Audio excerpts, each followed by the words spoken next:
Tamil matrimony Aadi offer இப்ப membership எடுங்க ஆடில ஃப்ரீயா யூஸ் பண்ணுங்க.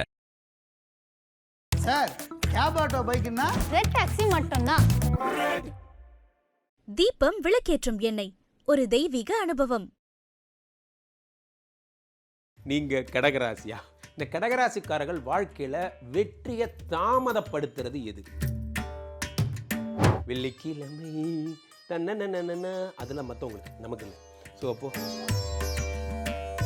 என்ன தொழில் பண்ணக்கூடாது ராம்ஜி? ஒரு கேள்வி கேட்குறேன். கடகராசிக்கார் என்ன தொழில் பண்ணக்கூடாதுன்னு கேட்டால் என்ன சொல்லுவீங்க என்றால், பெண்கள் சம்பந்தப்பட்ட விஷயங்கள், பெண்களுடைய ஆடை வடிவமைப்பாகட்டும், சுக்கிரன் சம்பந்தப்பட்ட எதையும் நீங்கள் பண்ணக்கூடாது. ஆடல், பாடல், நாடகம், நாட்டியம், கலை, இதெல்லாம் வந்து தூக்கிவிடும், அதே நேரத்தில் கீழே போட்டுரும். ஏன் அப்படின்னா, அந்த சுக்கிரனை ஹோட்டல் பண்ணலான் இருக்கேன் சார், வேண்டாம் வேண்டாம், வராது.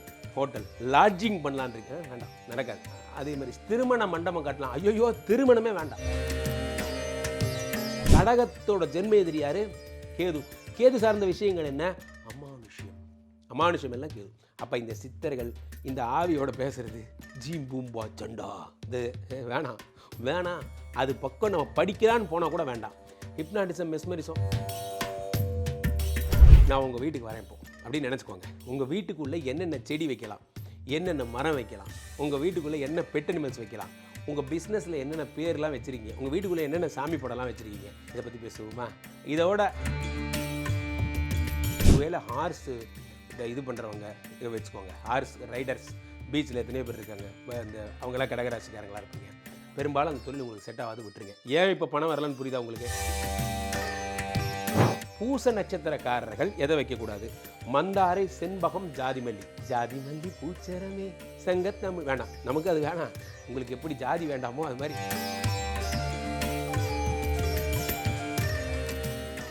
உலகெங்கிலும் இருக்கும் ஐபிசி பக்தி நேயர்கள் அனைவருக்கும் வணக்கம். நான் உங்கள் ராம்ஜி. நீங்க கடகராசியா? இந்த கடகராசிக்காரர்கள் வாழ்க்கையில வெற்றியை தாமதப்படுத்துறது எது? அதை பற்றி தான் இப்போ பேச வந்திருக்கேன். பொதுவாகவே கடகராசிக்காரங்கன்னா நமக்கு ரொம்ப க்ளோஸ், அது உங்களுக்கே தெரியும். உலகம் ஃபுல்லாக கடகராசிக்காரர்கள் நமக்கு ஃபேன்ஸ் இருக்காங்க. காரணம் என்னென்னா, கடகராசிக்காரர்களுக்கு நிறைய துன்பங்கள், ரைட், அதெல்லாம் அப்புறம், அதெல்லாம் ஜென்ரலாக நடக்கிற சனி குரு பண்ணுற சேட்டைகள், அதை விடுங்க. இப்போது பொதுவாகவே நம்ம வாழ்க்கையில் எதை வச்சுக்கக்கூடாது, எதை வச்சுக்கலாம், எந்த நாளில் தொடங்கலாம், எந்த நாளில் தொடங்கக்கூடாது, எதை பண்ணலாம், எதை பண்ணக்கூடாது அப்படிங்கிறத தெரிஞ்சுக்கிட்டால் நமக்கு யூஸ்ஃபுல்லாக இருக்கும் இல்லையா? அவ்வகையில் இதை பண்ணக்கூடாது அப்படிங்கிறது தான் இந்த வீடியோவோட நோக்கம். இதை அப்படியே புரிஞ்சுக்கணும். இது எதையுமே பண்ணிடாதீங்க. இப்போது இந்த இதில் வர்ற நிறையா சொல்லுவாங்க, எதை கேட்டாலும் பண்ணிடாதீங்க, எதாவது பண்ணக்கூடாது, எதை பண்ணக்கூடாதுங்கிறத இப்போ உங்களுக்கு சொல்கிறேன். இதை என்ன சொன்னாலும் இதை பண்ணிடாதீங்க, ரைட்டா? அப்போது சப்தமி திதியில் ஒரு நல்ல நாள் ஆரம்பித்தா நம்ம சொல்லுவோம், எந்த காரியத்தை ஆரம்பித்தாலும் ஒரு நல்ல நாள் பார்த்து நம்ம காரியம் ஆரம்பிப்போம் இல்லையா? எந்த விஷயத்தை தொடங்கினாலும், புதுசாக ஏதாவது ஒரு நகை வாங்குறீங்க, சப்தமி திதிகளில் அவாய்ட் பண்ணுங்கள். சப்தமின்னு என்ன? அஷ்டமிக்கு முன்னாடி ஒரு நாள் தான் சப்தமி. சப்தமி திதிகளை அவாய்ட் பண்ணுங்கள். வெள்ளி, வியாழன், சனி. சரி, வியாழன், வெள்ளி, சனி ஈஸியாக உங்கள் ரைமிங்காக சொல்கிறேன், புரிஞ்சுக்கிற மாதிரி. வியாழன், வெள்ளி, சனி அவாய்ட் பண்ணுங்கள். எதாக இருந்தாலும் நம்பர் 6, நம்பர் 8 நமக்கு வேண்டாம். நம்பர் 6 வேண்டவே வேண்டாம், உங்கள் ஜென்ம எதிரி அவன். 8 அப்படி தான். கடகராசிக்காரர்களுக்கு 2 பேர் தான் சத்ரு. ஒன்று சுக்கிரன், இன்னொன்று சனி. இவங்க 2 பேர். 6, 8 வேண்டாம். இந்த கிழமைகள் வெள்ளிக்கிழமை முக்கியமாக வேண்டாம். அதே மாதிரி வெள்ளிக்கிழமை தன்ன அதெல்லாம் மற்றவங்களுக்கு, நமக்கு இல்லை. ஸோ அப்போது இது வேண்டாம். என்ன தொழில் பண்ணக்கூடாது ராம்ஜி? ஒரு கேள்வி கேட்குறீங்க. கடகராசிக்கு என்ன தொழில் பண்ணக்கூடாதுன்னு கேட்டால் என்ன சொல்லுவீங்க என்றால், பெண்கள் சம்பந்தப்பட்ட விஷயங்கள், பெண்களுடைய ஆடை வடிவமைப்பாகட்டும், சுக்கிரன் சம்பந்தப்பட்ட எதையும் நீங்கள் பண்ணக்கூடாது. சுக்கிரன் சம்பந்தப்பட்ட விஷயம் எது? ஆடல், பாடல், நாடகம், நாட்டியம், கலை, இதெல்லாம் வந்து தூக்கிவிடும், அதே நேரத்தில் கீழே போட்டுரும். ஏன் அப்படின்னா, அந்த சுக்கிரனை நம்ப முடியாத உங்களுக்கு பாதகாதிபதி, 4-11 கூடியவன். ஸோ அப்போது கலை சார்ந்த விஷயங்கள், முக்கியமாக பெண்கள் சம்மந்தப்பட்ட விஷயங்கள், அது எதாக இருந்தாலும் சரி. நான் இந்த மாதிரி நகை போட்டுக்கிற விஷயங்கள், நகை செய்கிறது, அவர்களுக்கான வளையல், அது மாதிரிலாம் நிறைய இருக்கேன். பெண்கள்னால் ஒரு இதே எழுதலாம், அவ்வளோ பொருட்கள் அவர்கள் அதெல்லாம் பண்ணுறது பேச. மகிழுந்து பண்ணக்கூடாது. நீங்கள் மகிழ்வுந்து என்ன? யாரையாவது ஒரு விஐபிக்கா வந்து இன்வைட் பண்ணி அவங்கள வந்து ட்ராப் பண்ணி பிக்கப் ட்ராப் பண்ணிட்டு பண்ண போகிறேன், பண்ணாதீங்க, உங்களுக்கு வராது. காரணம் என்னென்னா, லக்ஸுரி ஐட்டம்ஸ் எதுவுமே வராது. ஹோட்டல் பண்ணலான் இருக்கேன் சார், வேண்டாம் வேண்டாம், வராது. ஹோட்டல் லாட்ஜிங் பண்ணலான் இருக்கேன், வேண்டாம், நடக்காது. அதே மாதிரி திருமண மண்டபம் கட்டலாம், ஐயோ திருமணமே வேண்டாம். நண்பர்களே, கடகராசிக்காரர்களுக்கு யாராவது திருமணம் அப்படின்னு சொன்னாங்கன்னா மறுமணம் மட்டும்தான் நமக்கு. திருமணம்ங்கிற மேட்டரே நமக்கு வரக்கூடாது. ஒருவேளை அப்படி நடந்தால் நான் அப்புறமா அதை பற்றி யோசிக்கிறேன் அப்படிங்கிற மாதிரி. உங்களுக்கும் இந்த சுக்கரனுக்கு ஆகாது. சுக்கரன் பேட் பாய், உங்களுக்கு அவர் செட் ஆக மாட்டார். உங்களுக்கு குரு தான் செட் ஆவார். ஸோ அப்போ அந்த சுக்கரன் சம்மந்தப்பட்ட விஷயங்கள், திருமணம், காதல், ஸோ அப்போது இது எதுவுமே உங்களுக்கு ஒர்க் அவுட் ஆகுது. ஈவென்ட் கோஆர்டினேட்டராக இருக்கிறது, கல்யாணத்துக்கு A to Z பண்ணுறது, மங்களவாத்தியம், திருமணத்திற்கான மாலை செய்கிற கடை, மாலை மாற்றினால் கோதை மாலை மாற்றினால், மாலையை அவங்க மாற்றுறாங்களோ இல்லையோ, நீங்கள் தொழிலை மாற்றிடுங்க. என்ன மாற்றணும்? நீங்கள் திருமணம் அந்த வேலையை வேண்டாம், நமக்கு வேண்டாம், ரைட்டா? அப்போது என்ன சார் இப்படி சொல்கிறீங்க? அப்போ நான் என்ன தான் சார் பண்ணணும்? சொல்ல மாட்டேன். நீங்கள் என்ன பண்ணணுங்கிறத நான் சொல்ல மாட்டேன். நான் அதை அப்புறமா தான் சொல்லுவேன், அடுத்த பதிவில் சொல்லுவேன். அது வரைக்கும் வெயிட் பண்ணிகிட்டே இருங்க. என்ன பண்ணக்கூடாதுங்கிறத மட்டும் தெரிஞ்சுக்கோங்க. இதெல்லாம் வந்து ஏங்க இதெல்லாம் ஒரு சொல்ல மாட்டேன். இதை மட்டும் மைண்டில் வச்சுக்கோங்க. கீழே நம்பர் இருக்குது, கேட்டால் சொல்ல போகிறேன். ஸோ அப்போது கடகராசிக்காரர்கள் இதை பண்ணாதீங்க, அவ்வளோதான். அப்போ 8 சனி சார்ந்த தொழில் பண்ணலாமா? பண்ணக்கூடாது. பாரம் தூக்குதல், பாரம் தூக்குறது நீங்கள் தூக்குனாலும் தூக்கக்கூடாது. அதே மாதிரி தூக்குறவர் மேன் பவர் வச்சு செக்யூரிட்டி கார்ட்ஸ் வேண்டாம், அந்த பிஸ்னஸ் வேண்டாம். சில பேர் பார்த்தீங்கன்னா நிறைய செக்யூரிட்டிஸை எடுத்துகிட்டு என்ன பண்ணுவாங்க, ஒவ்வொரு மால்லையும் நிறுத்துறது, ஏடிஎம் வாசல் நிறுத்துறது, அவங்களுக்கெல்லாம் ஒரு செக்யூரிட்டி ஹெட் இருப்பார், அவர் கான்ட்ராக்டுக்கு நியமிச்சிருப்பார். அந்த பணி வேண்டாம். சிசிடிவி அரேஞ்ச் பண்ணுறது, ஒருத்தரை கண்காணிக்கிற பொறுப்பு, அந்த இது வேண்டாம். சனியே உங்களுக்கு ஆகாது. இரும்பை கட் பண்ணி ஸ்கிராப்பாக விற்கிறது வேண்டாம், நடக்காது. ஸோ சனின்னா மண்ணில் செய்யக்கூடிய விஷயங்கள், மண் பாத்திரங்கள், மண் குவளை, மண்ணில் செய்யக்கூடிய எதுவும் நடக்காது, விட்டுருங்க. அடுத்ததாக இப்போது எந்த காரியத்தை நான் செய்யக்கூடாது, இந்த தொழிலில் நான் பண்ணக்கூடாதுன்னு சொல்லிட்டீங்க. வைரம் பண்ணக்கூடாது, வெள்ளி பண்ணக்கூடாது, சிலைகள் பண்ணக்கூடாது, இதெல்லாம் பண்ணக்கூடாது. அழகு சார்ந்த இன்டீரியர் டெக்கரேஷன்ஸ் பண்ணக்கூடாது, ஏசி பண்ணக்கூடாது, கூலிங்ஸ் பண்ணக்கூடாது, இதெல்லாம் பண்ணக்கூடாது. அடுத்ததாக தொடக்கூடாத காரியம், சட்டத்துக்கு புறம்பாக எதை தொட்டாலும் ஆபத்து. கடகராசிக்காரர்கள் பண்ண நேர்மையாக இருப்பாங்க. நேர்மையாக இருந்து தான் அவனு வேறு வழி கிடையாது. ஏன்னா 8 யார்? சனி. அப்போது சட்டத்திற்கு புறம்பான ஏதாவது ஒரு காரியம் பண்ணால் கூட மாட்டி விட்டுருவார். தொடக்கூடாத விஷயம். சட்டத்துக்கு புறம்பான நபர்களை பக்கத்தில் கூட வச்சுக்கூடாது. அவங்க லைஃப் ஒரு க்ளீன் லைஃபாக இருக்கும். கடகராசிக்காரர்கள் ஃப்ரெண்ட்ஸ் கூட வந்து சட்டத்துக்கு புறம்பான வேண்டாம், அந்த ஃப்ரெண்ட்ஸ்க்கு வச்சுக்காதீங்க. பெண்களை கூட்டணியில் சேர்த்துக்கவே கூடாது. ஏன் சேர்த்துக்கூடாது? 7 கூடியவரே 8 கூடியவராக இருக்கார் சனி. அதனால் உங்களுக்கு ஏற்கனவே சுக்கரன் வேறு ப்ராப்ளம். மனைவியை வேணாம், அந்த டிபார்ட்மெண்ட் இல்லைன்னு நினச்சிக்கிங்க. கடகராசிக்காரர்களுக்கு மனைவின்னு ஒரு விஷயம் இருந்தால் அவர்களால் நன்மைன்னு ஒரு விஷயம் இல்லைன்னு நினச்சிங்க. நான் தைரியமாக சொல்வேன். காரணம் என்னென்னா, 7 கூடியவனா 8 கூடியவனா இருக்கிறது ஒரு தோஷம், 4 11 கூடியவனா சுக்கிரன் இருக்கிறது ஒரு தோஷம். அப்போது மனைவி இருப்பாங்க, அவங்க லைஃப் பார்த்துப்பாங்க. நீங்கள் இருப்பீங்க, உங்கள் லைஃப் பார்த்துப்பீங்க. 2 பேரும் ஃப்ரெண்ட்ஸ், அவ்வளோதான். ஒரு நூல் அந்த பக்கம் கிடையாது, ஒரு நூல் இந்த பக்கமும் கிடையாது, அவ்வளோதான். 2 பேர் ஒரு ரூமில் இருக்கீங்க, ஒரு நல்ல ஃப்ரெண்ட்ஸாக வாழ்கிறீங்க ஒரு வீட்டில், அவ்வளோதான். அப்படி நினச்சிக்கோங்க. அடுத்ததாக நீங்கள் முக்கியமாக படம் எடுக்கக்கூடாது, படத்துக்கு இன்வெஸ்ட்மெண்ட் பண்ண பெரும்பணம், சுக்கரனா பெரும்பணம் கொடுக்கக்கூடாது. அதே மாதிரி வேறு விஷயங்கள் என்னென்னு பார்த்தீங்கன்னா, நீங்கள் கேது வந்து சந்திரனை விழுங்கக்கூடியவர். உங்களுக்கு ஒரு லாஜிக் சொல்லி தரேன் பாருங்கள். கேதுவுக்கு ஜென்ம எதிரி சந்திரன், அதனால தான் சந்திர கிரகணத்தை கேதுவை பிரதானப்படுத்துகிறாங்க. சூரியனுக்கு ஜென்ம எதிரி ராகு, அதனால தான் சூரிய கிரகணம்னு சொல்கிறாங்க. அப்போ கடகத்தோட ஜென்ம எதிரி யார்? கேது சார்ந்த விஷயங்கள் என்ன? அமானுஷ்யம் எல்லாம் கேது. அப்போ இந்த சித்தர்கள், இந்த ஆவியோட பேசுகிறது, ஜீம் பூம்பா சண்டா, இது வேணாம். அது பக்கம் நம்ம படிக்கலான்னு போனால் கூட வேண்டாம். ஹிப்னாட்டிசம், மெஸ்மரிசம், இதெல்லாம் கேது தான். கண்ணுக்கு தெரியாத வசியக்கலை, நமது 7ஆம் அறிவு படத்தில் வருது, நோக்கு வருமத்திலே சிறந்த, அதெல்லாம் வேறங்க, அதெல்லாம் மார்ஷியல் ஆர்ட். நான் அதை பற்றி பேசலை. நான் பேசுகிறது அமானுஷ்யம், கண்ணுக்கு தெரியாத விஷயங்கள். நீங்கள் அதெல்லாம் பண்ண வேண்டாம், விட்டுருங்க. ரைட், இதெல்லாம் தொடக்கூடாது. திரும்பவும் சொல்கிறேன், இதை தொட்டு கெட்டவங்களை நான் பார்த்துருக்கேன். நீங்கள் வந்து பியூர் ஆன்மீகவாதி, பக்கா பியூர் ஆன்மீகவாதி. நீங்கள் வந்து ஒரு நூல் அந்த பக்கம் போய் மாந்திரீகம்னு கை வச்சிட்டிங்கன்னா அப்படியே அதை இழுத்துட்டு போயிடும் உங்களை. அதனால் அது வேண்டாம். கண்ணுக்கு தெரியாத விஷயங்கள் வேண்டவே வேண்டாம். ஸோ வாழக்கூடாத திசைன்னா என்ன சொல்லலாம்? வாழக்கூடாத திசையா என்ன குருஜி சொல்கிறீங்க? வாழக்கூடாத திசைனா ஒன்று தான். என்ன அப்படின்னா, வடக்கு பக்கம் போயிடாதீங்க, மேற்கு பக்கம். நார்த்து வாசல் வேண்டாம், மேற்கு வாசல் வேண்டவே வேண்டாம். ரைட்டு. அதுக்கப்புறம் ஏன் நார்த்து வேண்டாம்? ஏன்னா சுக்கிரன் வேண்டாம். ஏன் மேற்கு வேண்டாம்? ஏன்னா சனி வேண்டாம். சரி, எவ்ரி திங் ஹேவ் லாஜிக்கு. அதுக்கு அடுத்தது சேரக்கூடாத நட்பு. என்ன? நீருக்கு எதிரி எது? காற்று. சும்மா இருக்கிற நீரை அலையாக்கி விடுறதே காற்று தானே. அப்போ உங்களுக்கு துலாமும் கும்பமும் மிதுனமும் ஆகாது. இதை பக்கத்தில் வச்சுக்காதீங்க. முக்கியமாக உங்களுக்கு ஜென்ம எதிரியாரே மிஸ்டர் ரிஷபம், அவர் உங்களுக்கு ஆகாது. ஏன்னா அவர் பாதுகாதிபதி. ரைட்டா? ஸோ இப்போது இதை மட்டும்தான் மைண்ட் வச்சு உங்களோட சேர்ந்து நீங்கள் எதையும் பண்ணக்கூடாது. அணியக்கூடாத வண்ணம் சில்வர், கருப்பு. சில்வர் சுக்கரனோட கலரு, கருப்பு சனியோட கலரு, இது ரெண்டும் நீங்கள் பண்ணாதீங்க. போகக்கூடாது எல்லை, இதில் இவ்வளோ எல்லை போனால் போதும், இதுக்கு மேலே நான் போகக்கூடாது அப்படின்னா நீங்கள் என்ன சொல்லுவீங்க என்றால் ஆன்மீகத்தை சொல்லுவேன். கடகராசிக்காரர்கள் பக்கா ஆன்மீகவாதிகள். ஆனால் ஆன்மீகத்தில் நல்ல ஆன்மீகத்தை மட்டும்தான் நீங்கள் ட்ராவல் பண்ணணும்.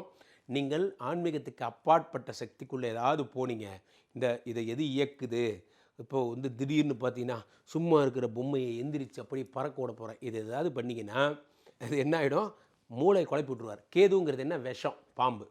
ஸோ அது பின்னாடியே தேடி திரிந்து தொலைந்து போனவர்கள் தான் அதிகம். கடக ராசியில் நிறைய பேர் ஆன்மீக வாழ்க்கையில் சித்தர்களானவங்களையும் நான் பார்த்துருக்கேன். நிறைய பேர் ஆன்மீகத்தை தேடுற பேர் வழின்னு மாந்திரிகத்துக்குள்ளே மூழ்கினவங்களையும் பார்த்துருக்கேன். இந்த ஒரு நூல் தான், அந்த நூலுக்கு அந்த பக்கம் போகாதீங்க, ரைட்டா. அடுத்து இப்போது என் கையை பிடிச்சிக்கோங்க, ரைட்டா. நான் உங்கள் வீட்டுக்கு வரேன் இப்போது அப்படின்னு நினச்சிக்கோங்க. உங்கள் வீட்டுக்குள்ளே என்னென்ன செடி வைக்கலாம், என்னென்ன மரம் வைக்கலாம், உங்கள் வீட்டுக்குள்ளே என்ன பெட் அனிமல்ஸ் வைக்கலாம், உங்கள் பிஸ்னஸில் என்னென்ன பேர்லாம் வச்சுருக்கீங்க, உங்கள் வீட்டுக்குள்ளே என்னென்ன சாமி படம்லாம் வச்சுருக்கீங்க, கையில் முகத்தில் உடம்புல எங்கென்ன டாலர்லாம் போட்டிருக்கீங்க, இதை பற்றி பேசுவோமா? இதை மட்டும் புரிஞ்சுக்கிட்டு இதெல்லாம் இருந்தால் தூக்கி போட்டுருங்க. இப்போ எதெல்லாம் வைக்கக்கூடாதுன்னு சொல்கிறது தான் உங்கள் வீட்டுக்கு நான் வரேன், ரைட்டா. I am coming to your home. இப்போது ஃபஸ்ட்டு உங்கள் வீட்டுக்குள்ளே வந்தாச்சு, எந்தெந்த மரம் இருக்குங்கிறத பார்க்குறேன். கடகராசியை பொறுத்த வரைக்குமே இப்போது இந்த கடகராசியை 3ஆக பிரிச்சுக்கலாம். என்ன பிரிச்சுக்கலாம்? புனர்பூசம், பூசம், ஆயில்யம், ரைட்டா. புனர்பூசம், பூசம், ஆயில்யம். இந்த புனர்பூச நட்சத்திரக்காரர்களுக்கு எது செட் ஆகுது? நாவல் மரம் செட் ஆகாது. நாவல் பழம் செட் ஆகுமா? செட் ஆகும், அது கடையில் போய் வாங்கி சாப்பிடுங்க. நான் சொல்கிறது அது இல்லை. நாவல் மரம் உங்கள் வீட்டில் வச்சுருந்தீங்கன்னா எடுத்து போட்டுருங்க, செட் ஆகாது. பெரும்பாலும் அதெல்லாம் வளர்த்த மாட்டீங்க. ஒருவேளை உங்கள் வீட்டு வாசல்லையே நாவல் மரம் இருக்குது அப்படின்னா கார்ப்பரேஷனில் சொல்லி அதை அப்படியே பிடுங்கி பக்கத்து இடத்துல வைக்க சொல்லுங்கள். அவ்வளோதான் நான் சொல்ல வரேன். பூச நட்சத்திரக்காரர்கள் உங்களுக்கு எது செட் ஆகாது? சார் ரொம்ப சென்சிட்டிவ் உங்களுக்கு. கருங்காலி, வில்வம், இது ரெண்டுமே உங்களுக்கு செட் ஆகாது. அதே மாதிரி வன்னி உங்களுக்கு செட் ஆகாது. வன்னி மரம்லாம் வளர்த்த மாட்டாங்க, அதனால் சனியோட மரம், அதெல்லாம் வளர்த்த மாட்டாங்க. ஸோ கருங்காலி சில பேர் அதுவும் வளர்த்த மாட்டாங்க, பெரும்பாலும் நான் பார்த்ததில்லை இதெல்லாம் வீட்டில் வளர்த்து. ஆனால் அதனுடைய கிளைகளை பயன்படுத்தி, பலகையை பயன்படுத்தி, இப்போ தான் கருங்காலியை கையில் வச்சுக்கிறது ஒரு ஸ்டைல் ஆச்சே. ஸோ அதெல்லாம் பண்ணாதீங்க, உங்களுக்கு செட் ஆகாது. உங்களுக்கு செட் ரைட். ஆயில்யம், அவருக்கு கருங்காலி செட் ஆகாதுன்னா உங்களுக்கு செங்காலி செட் ஆகாது. யாருங்க அந்த செங்காலி? தெரியாத வரைக்கும் விட்டுருங்க, நான் பயன்படுத்தக்கூடாதுன்னு சொல்லிட்டேன், அவ்வளோதான். தெரியாதவே விட்டுருங்க. ஒருவேளை இது பண்ணியிருக்கிறவங்களுக்கு தான் நான் சொல்லிகிட்டு இருக்கேன், ரைட்டா. அப்போது ஆயிலில் இருக்கிறவங்க இதை மட்டும். இப்போது உங்கள் வீட்டில் பெட் அனிமல்ஸ்குள்ளே போகலாமா? உங்கள் வீட்டில் என்னென்ன பெட் அனிமல்ஸ் நீங்கள் வச்சுருக்கீங்கன்னு பார்ப்போம். ஸோ இப்போது 3 நட்சத்திரம் சொல்கிறேன், புனர்பூசம், பூசம், ஆயில்யம். இதில் என்னென்ன பெட் அனிமல்னு பார்த்தீங்கன்னா, புனர்பூச நட்சத்திரக்காரர்கள் பெட் அனிமல்னா வீட்டுக்குள்ளே வளர்த்துறதுதான் கிடையாது. உங்கள் வீட்டை சுற்றி கூட பெண் எருமை, அதாவது எருமை மாடு சில பேர் வீட்டில் மாடு பால் கறக்கிற வேலையாக இருப்பீங்க. அவர்கள் எருமை வைத்திருப்பவராக இருந்தால் உங்கள் மனைவியை ஹேண்டில் பண்ண சொல்லுங்கள், அல்லது வேறு ஒருத்தரை பால் கறக்க சொல்லுங்கள். நீங்கள் தொடாதீங்க, எருமையை நீங்கள் தொட வேண்டாம். கிராமத்தில் இருக்கிறவங்க நான் எப்படி சார் எருமையை தொடாமல் இருக்கிறது? இன்னொருத்தரை போட சொல்லுங்கள், வைக்கல் போட சொல்லுதா, இன்னொருத்தரை வைக்கல் போட சொல்லுங்கள், அவ்வளோதான், சிம்பிள். பண்ணுன்னா பண்ணலாம். நமக்கு தேவை இதில் இருக்க லாஜிக், அவ்வளோதான். ஒரு விஷயத்தை எப்படி வேணால் சாதிக்கலாம். அடுத்து பூச நட்சத்திரக்காரர்களுக்கு ஆண் புலி செட் ஆகாது. புலிக்கு நான் எங்கேயா போவேன், சரி புலி படமாவது, எதுக்காக இதை நான் சொல்லக்கூடாதுன்னு நினச்சேன். ஆனால் நிறைய பேர் என்ன பண்ணுவாங்க, புலி பல்லு போட்டுப்பீங்க, புலியோட லோகோ போட்டுப்பீங்க, பென்டன் மாதிரி போட்டுப்பீங்க. புலி உருமுது வேணாம், புலி நமக்கு வேண்டாம் அண்ணே, நமக்கு புலி வேண்டாண்ணே அப்படிங்கிற மாதிரி புலி வேண்டாம். அடுத்து ஆயுள் நட்சத்திரக்காரர்களுக்கு எது? அதே தான், எருமை தான். அப்படி எப்படி சுற்றி பார்த்தாலும் உங்களுக்கு எருமை மட்டும்தான் வரல. ஒரு பாயிண்ட் சேர்த்துக்கோங்க, டாக் அண்டு ஹார்ஸ் சேர்த்துக்கோங்க. ஹார்ஸ் நான் சேர்த்த போகிறதில்ல. ஒருவேளை ஹார்ஸ் இது பண்ணுறவங்க வச்சுக்கோங்க, ஹார்ஸ் ரைடர்ஸ். பீச்சில் எத்தனையோ பேர் இருக்காங்க, இப்போ அவங்களாம் கடகராசிக்காரங்களாக இருப்பீங்க. பெரும்பாலும் அந்த தொழில் உங்களுக்கு செட் ஆகாது, விட்டுருங்க. ஏன் இப்போ பணம் வரலன்னு புரியுதா உங்களுக்கு ஹார்ஸ் செட் ஆகாது, அதனால் பணம் வரல. இன்னும் கொஞ்சம் டீப்பாக போனால் ஹார்ஸ்னால் யாருங்க? ஹார்ஸ்னால் யார் சொல்லுங்கள்? கஜபூஜை நம்ம சொல்கிறோம், கோபூஜை, கஜபூஜை, அஸ்வபூஜைன்னு ஒன்று இருக்குது. அஸ்வபூஜைன்னா என்ன? சுக்கரனுக்கு பண்ணுற பூஜை தான் அஸ்வபூஜை. குதிரை கனெக்ட் ஆகுது பார்த்தீங்களா? குதிரை ஏன் உங்களுக்கு செட் ஆகலை? சுக்கரன் செட் ஆகலை, குதிரை செட் ஆகலை. ஸோ அப்போ குதிரை வளர்த்தாதீங்க. பெரும்பாலும் அஸ்வபூஜை நீங்கள் பண்ணாதீங்க. கடகராசிக்காரர்கள் எல்லாருக்குமே சொல்கிறேன், அஸ்வபூஜை பண்ணாதீங்க, கஜபூஜை பண்ணலாம். அஸ்வபூஜை உங்களுக்கு வேண்டாம், ரைட். அஸ்வபூஜைன்னா தெரிலன்னா விட்டுருங்க, நான் தெரிஞ்சவங்களுக்கு தான் சொல்கிறேன், ரைட்டா. அப்போ ஹார்ஸ் வேண்டாம், ரைட். இப்போது நட்சத்திரப்படி டாலர் சொல்கிறேன், நீங்களே என்னென்ன சாமி படம்னு சொல்கிறேன், இதை சொல்கிறேன், என்னென்ன சாமி படம். இப்போது புனர்பூச நட்சத்திரக்காரர்களுக்குன்னு சில சாமி படம் செட் ஆகாது. அது சாமி படம் டாலராக இருக்கலாம், கையில் போடுற பெண்டண்ட்டாக இருக்கலாம், அது விரலில் போடுற மோதிரமாக இருக்கலாம். சில பேர் ஜபமாலைகளில் அது எண்டில் மேரு, இப்போ இது பேர் என்ன? மேருன்னு பேர். மேருன்னா என்ன? ஜபம் பண்ணும்போது அந்த 48 ரீச் ஆகிடுச்சின்னு காட்டுறது தான் இந்த மேரு. இந்த மேருவில் ஒரு சின்ன டாலர் வச்சுருப்பாங்க, இந்த சாமியோட விக்கிரகம் மாதிரி வச்சுருப்பாங்க. அது இது இருக்கக்கூடாதுன்னு சொல்ல வரேன். எது இருக்கக்கூடாது? புனர்பூச நட்சத்திரப்படி காயத்ரி, ஹயக்ரீவர், கிருஷ்ணர் இருக்கக்கூடாது. காயத்ரி இல்லை அப்படின்னா யாருன்னே தெரியாது. வேத மாதா காயத்ரி 5 முகத்தோட இருப்போம். அப்போ காயத்ரி மந்திரம் சொல்லாமா? ஏங்க சொன்னதை மட்டும் சொல்லிங்க போகிறோம். நான் வந்து அந்த வடிவத்தை பற்றி பேசிகிட்டு இருக்கேன். அதுக்குள்ளே போய் கன்ஃபியூஸ் பண்ணிக்காதீங்க. உங்களை நீங்களே கன்ஃபியூஸ் பண்ணிக்காதீங்க. காயத்ரி தேவதையுடைய ஹயக்ரீவர் வேண்டாம். அதே மாதிரி 3ஆவதாக கிருஷ்ணர் வேண்டாம். பூச நட்சத்திரக்காரர்களுக்கெல்லாம் சக்கரத்தாழ்வார் வேண்டாம். சக்கரத்தாழ்வார் செட் ஆகாது. பூச நட்சத்திரத்திற்கும் சக்கரத்தாழ்வாருக்கும் சம்மந்தமே கிடையாது. சக்கரத்தாழ்வாரை நீங்கள் ஏதாவது ஒரு வடிவில் வச்சுருந்தீங்கன்னா, கோயிலுக்கு போய் கும்பிட்றது வேறு, கோயிலுக்கு போய் வணங்குறீங்க, உங்களுடைய அன்பை காட்டுறீங்க, பக்தியை செலுத்துறீங்க, அதெல்லாம் வேறு. டோன்ட் கேரி ஓவர், பாக்கெட்டில் வச்சுக்கூடாது, அது உங்களுக்கு ஆகாது. சக்கரத்தாழ்வார். அதே மாதிரி நரசிம்மர் வேண்டாம். உக்ர தேவதை இந்த ரெண்டுமே உங்களுக்கு வேண்டாம். ஸ்ரீசக்கர வடிவம், ஸ்ரீசக்கரம் இருக்குது பார்த்தீங்களா, அதை நீங்கள் கையில் எடுத்துகிட்டு போகாதீங்க. அதெல்லாம் உங்களுக்கு ப்ராப்ளம் வரதுக்கான வாய்ப்பு இருக்குது. அதே மாதிரி ஆயிலி நட்சத்திரக்காரர்களுக்கு மிருத்யுஞ்சரேஸ்வரர்னு. சார் எனக்கு அதெல்லாம் தெரியாது சார். மிருத்யுஞ்சரேஸ்வரர்னால் என்ன சார்? தெரிலன்னா விட்டுருங்க. ஒருவேளை இது பயன்படுத்துகிறவங்களாக இருந்தால் மிருத்யுஞ்சரேஸ்வரர் போட்டுக்க வேண்டாம். சிவபெருமான் சம்மந்தப்பட்ட சிவனுடைய படம் டட்டா தட்டன் டட்டா டட்டன் டட்டா இப்போல்லாம் இன்ஸ்டா வந்ததுக்கப்புறம் இது ஒரு ஸ்டைல் மாதிரி ஆயிடுச்சு. நல்லது தான், ஒரு வகையில் பக்தி இப்படி பரவுதுன்னு நான் சந்தோஷப்படுறேன். ஆனால் அந்த அதரன் இது உங்களுக்கு செட் ஆகாது. இது நீங்கள் வைக்காதீங்க. இந்த சிவபெருமானுடைய வடிவங்கள் உங்களுக்கு செட் ஆகாது. சில பேர் மண்டை ஓடுலாம் போட்டுட்டு காலி நடந்து வர்ற மாதிரி இன்ஸ்டாலாம் பண்ணுறீங்க. இதெல்லாம் வேண்டாம், இது உங்களுக்கு வேண்டாம். கடகராசிக்காரர்களுக்கும் இதுக்கு வந்து சம்மந்தம். அதான் சொன்னேன், கேத்து இருக்கிறதுனால மாந்திரிகத்தை நோக்கி கூப்பிடுவோம் உங்களை, காலியெல்லாம் உங்களை கூப்பிடுவா, அதெல்லாம் வேண்டாம். ஸோ அப்போ அடுத்ததாக பெயர்கள் கூட பெயரலாம். ஸோ உங்களுக்கு புரிஞ்சிருக்குன்னு நினைக்கிறேன். இதெல்லாம் வச்சுக்கோங்க. இது எந்த வடிவிலையும் இந்த லாக்கெட்டில் கூட இது இருக்கக்கூடாது. இப்போ ஒரு பெட்டி இருக்குது சார், பெட்டி திறந்தால் அந்த சாமி படம் அப்படி கூட வேண்டாங்கிறேன். பீரோ திறந்தால் அந்த சாமி படம், இப்போ நான் சொன்ன சாமி படம் இருக்கக்கூடாது. ரைட். இப்போ பெயர்கள் பெயரலாம். இப்போது புனர்பூச நட்சத்திரக்காரர்களுக்கு எந்த பெயரை நீங்கள் தவிர்க்கணும்? பெயருடைய முதல் லெட்டரை சொல்கிறேங்க. முதல் லெட்டரை சொல்கிறேன். பூ ஷா நா டா. பூ ஷா நா டா. ரைட்டா. அடுத்தது ஜி, இதான் ஃபஸ்ட்டு சொன்னேன். ஜி ஜே ஜோ வேண்டாம். சரி. பூச நட்சத்திரக்காரர்களுக்கு பே போ ராரி. பே போ ராரி. பிஇ பிஓ பே போ ஆர்ஏ ஆர்ஐ பே போ ராரி. கா கி கி கு. காக்கி கா கி கி கி 2 கீ வரும்ல, குரில் கீ நெடில் கீ. கா கி கி கு.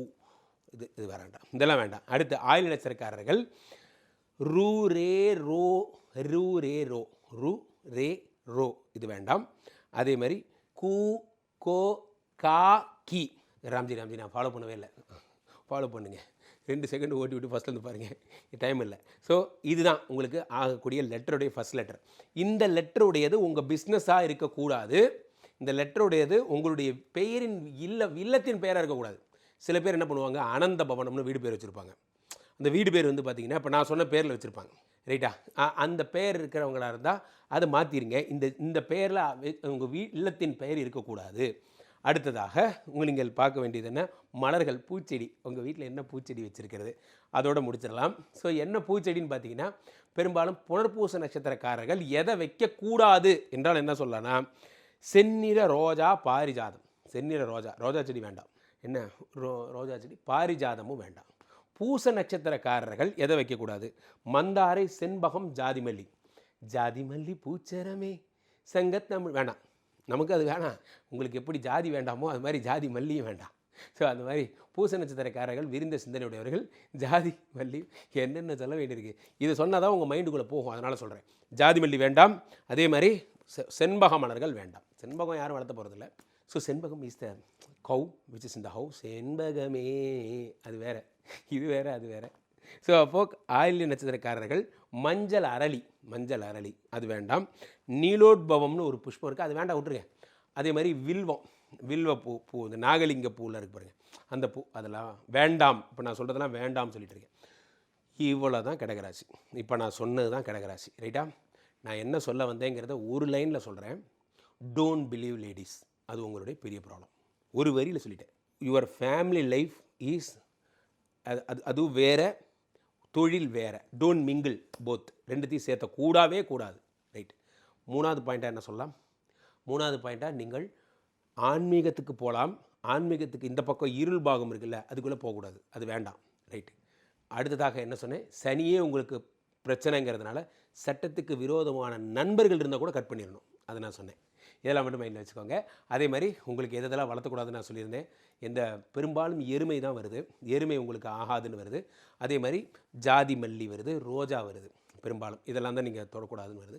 கருங்காலி வருது, செங்காலி வருது. ஜென்ரலாகவே இது 2 வருதுன்னு வருது. அப்புறம் பெரும்பாலும் உங்களுக்கு சக்கரத்தாழ்வார் பார்த்தீங்க, உக்கிர தெய்வங்கள்னு புரிஞ்சுக்கோங்க. சக்கரத்தாழ்வார், நரசிம்மர், உக்கிர தெய்வ வழிபாடு உங்களுக்கு அதான் சொன்ன பாருங்க. கேது இருந்தாலே உக்கிர தெய்வம் வரும். இந்த வழிபாடு வேண்டாம். இப்போ சில பேர் உச்சிஷ்ட கணபதியோட உபாசனை எடுத்துக்க போகிறேன், காளியோட உபாசனை எடுத்துக்க போகிறேன், அந்த வேலைலாம் வேண்டாம். அதெல்லாம் எதுவும் பண்ணக்கூடாது. ஸோ இவ்வளோ தான் கடகராசி. இதை மட்டும் ஃபாலோ பண்ணிங்கன்னா வெற்றி வரும். இதில் ஏதாவது ஒரு டிஸ்ட்ராக்ட் ஆகி நான் இதை தெரியாமல் பண்ணிட்டேனே சார், என் ஒய்ஃபு நானும் தான் சார் பார்ட்னரா மாட்டினீங்க. அப்போ என்ன செய்யணும்? கீழே போய்ட்டுருக்க இந்த 2 நம்பரை கூப்பிடணும். உங்களுடைய சொந்த ஜாதகத்தை பார்த்து கொள்ள வேண்டும். ஐபிசி பக்தி கஸ்டமர் கேர் எக்ஸிக்யூட்டிவ்ஸ், எங்களுடைய கால் சென்டர் எக்ஸிக்யூட்டிவ், தேர் ஹைலி ப்ரொஃபஷனல்ஸ். டெய்லி அவங்க 1000 கால்களுக்கு மேலே வருது. உண்மையிலேயே அவங்களுக்கு நேரம் இல்லை. அவங்களுக்கு கொஞ்சம் புரிஞ்சுக்கோங்க, அர்ஜென்சி புரிஞ்சுட்டு அதுக்கு ஏற்றபடி டக்கல் சிஸ்டம்னா சூப்பர் டக்கல் அது மாதிரிலாம் இருக்கும். அவங்கள்ட்ட கேட்டிங்கன்னா உடனே எங்கிட்ட பேசுகிறதுக்கான வழிகள்லாம் சொல்லுவாங்க அவங்க. அதுக்காக தான் நான் இந்த இன்ட்ரொடக்ஷன் சொல்கிறேன். அதை கேட்டு தெரிந்து கொள்ளுங்கள். ஏ கருப்பேன் வாராண்டா, என்னன்னு பார்க்குறீங்களா? கருப்பு படத்தில் வரக்கூடிய சாங்கு நம்ம மகாலிங்கம் சார் பாடியிருக்காரு.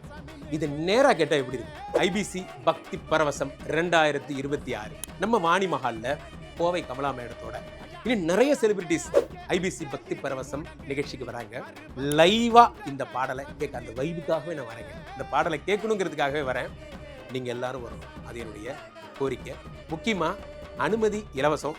போகும் பொழுது ரிட்டன் கிஃப்டோடு தான் நீங்கள் போவீங்க. கீழப்பட்டிக்கு நம்பருக்கு ஃபோன் பண்ணி உங்கள் வருகையை பதிவு செய்யுங்க. மீண்டும் சொல்கிறேன், ஐபிசி பக்தி பரவசம் 2026 ஆகஸ்ட் 7ஆம் தேதி வாணி மஹால் மாலை 6 மணி. எங்கே இருந்தாலும் வந்துடுங்க. நானும் நிர்வாகமும் காத்திருக்கிறோம். நன்றி. Tamil matrimony Aadi offer. இப்ப மெம்பர்ஷிப் எடுங்க, ஆடியில ஃப்ரீயா யூஸ் பண்ணுங்க. சார், கேப் ஆட்டோ பைக்னா ரெட் டாக்ஸி மட்டும்தான். தீபம் விளக்கேற்றும் எண்ணெய், ஒரு தெய்வீக அனுபவம்.